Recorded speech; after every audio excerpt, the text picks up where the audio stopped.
চলো বন্ধুরা, মূলো কে কে খেতে ভালোবাসো? তো আজকে বানিয়ে নেবো কত মূলোর পাতুরি চুনো মাছ দিয়ে। মূলোটা এইভাবে আঁশ ছাড়িয়ে পাতলা পাতলা করে কেটে নেব। একদম পাতলা পাতলা করে কেটে নিয়েছি। এবার এগুলোকে আমি ভালো করে ধুয়ে নেব। মধ্যে সর্ষে, পোস্ত, কাঁচা লঙ্কাগুলো আমি বেটে নেব। একটু কালো জিরে, সর্ষের তেল দিয়ে একটু গরম করে নেব তেল।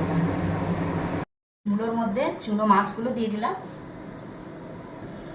বাটা মশলাটা দিয়ে দিলাম, লবণ পরিমাণ মতো, হলুদ আর ধনিয়া গুঁড়ো পরিমাণ মতো।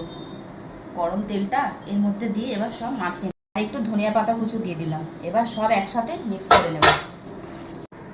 কড়ার মধ্যে একটু তেল গরম করতে দিয়ে দিয়েছি। এবার আমি পাতাটা বসিয়ে দিলাম, ঢাকনাটা দিয়ে দিলাম, আটকে দিলাম। সত্যি দারুণ টেস্ট।